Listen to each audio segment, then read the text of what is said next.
Bonjour, aujourd'hui on enfile notre casquette de détective. Notre mission, si on l'accepte, partir à la chasse aux actions sous-cotées. Vous savez, ces pépites un peu cachées de la bourse. C'est la grande question, n'est-ce pas? Comment on fait pour dénicher une action qui, en réalité, vaut bien plus que ce que le marché en demande? Eh bien, c'est justement tout l'art de l'investissement axé sur la valeur. Trouver une entreprise dont le potentiel n'est pas encore visible dans son cours de bourse. Ici, on ne parle pas de spéculation, non, on parle d'une véritable enquête. Le but est super simple en fait, payer moins cher pour quelque chose qui, après une analyse sérieuse, a une valeur bien plus importante. C'est un peu comme trouver une perle dans une huître. Ok, une petite définition pour être sûr qu'on parle bien de la même chose. La valeur intrinsèque, c'est en quelque sorte la juste valeur d'une boîte, basée sur des éléments concrets. Ses actifs, ses bénéfices, sa capacité à générer du cash. Si le prix affiché sur le marché est en dessous de cette valeur, alors là, on tient peut-être une bonne affaire. Notre enquête va se jouer en deux temps. D'abord, on va se plonger dans les preuves tangibles, les chiffres purs et durs, et ensuite, on ira écouter ce que disent les témoins, c'est-à-dire l'opinion générale des experts du marché. Allez, on commence par le labo. L'analyse fondamentale, c'est un peu notre police scientifique. On va disséquer les rapports financiers pour vraiment comprendre la santé et la valeur réelle de l'entreprise. Premier outil dans notre mallette, le fameux ratio PE ou PER en français. Pour faire simple, il nous dit combien on paye pour chaque euro de bénéfice que l'entreprise génère. Un PER bas, surtout s'il est plus faible que la moyenne de son secteur, c'est un premier indice très très sérieux que l'action pourrait être sous-évaluée. Le deuxième indice clé, c'est le ratio PB. Lui, il nous donne une vraie marge de sécurité. Si ce ratio est en dessous de 1, ça veut dire que même si la société mettait la clé sous la porte et vendait tous ses actifs, la valeur qu'on récupérerait pourrait être plus élevée que le prix actuel de l'action. C'est un indice de poids, vraiment. Bon, après avoir fouillé dans les preuves matérielles, les chiffres, on passe à l'interrogatoire des témoins. L'analyse de sentiment, c'est essayer de comprendre ce que les experts, les analystes financiers, pensent de l'avenir de notre suspect. Ici, on cherche trois choses. D'abord, un consensus d'achat, c'est-à-dire que la plupart des analystes sont optimistes. Ensuite, un prix cible moyen bien au-dessus du prix actuel. Ça montre un bon potentiel de hausse.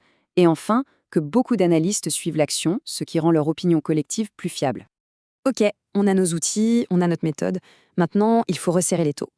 On va utiliser des filtres pour écarter les pistes de mauvaise qualité et se concentrer uniquement sur les suspects les plus prometteurs.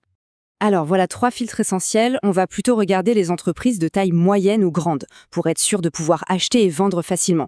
On va exiger un bilan solide, avec peu de dettes, parce qu'une entreprise sous-cotée doit avant tout être saine. Et surtout, on cherche un catalyseur, un truc qui pourrait arriver comme un nouveau produit et qui pourrait enfin révéler au marché la vraie valeur de l'action. Bon, à cette théorie, mettons ça en pratique. Prenons un cas fictif, la société ABC. Voilà les 3 infos brutes dont on a besoin pour démarrer notre enquête. Son prix, son bénéfice par action et sa valeur comptable par action. Et maintenant, on sort nos outils. Le PER, 50 divisé par 10, ça nous donne 5. C'est extrêmement bas quand on sait que la moyenne du marché est souvent autour de 15, premier voyant au vert. Ensuite, le P sur B, 50 divisé par 70 et on obtient 0,71. Les deux indices vont dans le même sens, cette action a tout l'air d'une super affaire. Ce chiffre, 0,71, il est vraiment parlant. En gros, ça veut dire que le marché vend l'action presque 30% moins cher que la valeur nette de ses actifs. C'est un indice de sous-évaluation vraiment, vraiment puissant. Mais attention, le travail du détective n'est pas tout à fait fini. Une fois qu'on a identifié plusieurs actions qui semblent sous-cotées, il faut encore choisir celle qui colle le mieux à son propre profil d'investisseur, à ses objectifs. Regardons ce tableau. On a 3 sociétés. Alpha, bêta et gamma. Toutes ont l'air sous-cotées avec des PER bas. On a ajouté le ratio PEG qui compare le PER à la croissance attendue des bénéfices. Quand il est sous 1, ça suggère que le prix est bas par rapport à la croissance à venir. Et c'est là qu'on voit que les profils sont très différents. La différence est assez claire ici. D'un côté, on a Société Alpha avec sa faible dette, son PRPG inférieur à 1, c'est le cas d'École, la valeur sûre. De l'autre, Société Bêta est plus audacieuse. Sa valeur, elle vient surtout de sa forte croissance attendue, d'où son PEG très bas, mais ça vient avec plus de dettes. C'est un pari différent. Alors, qu'est-ce qu'on retient de toute cette enquête? C'est simple. C'est un processus. On combine les chiffres et l'opinion du marché. On utilise les ratios non pas comme des vérités absolues, mais comme des indices.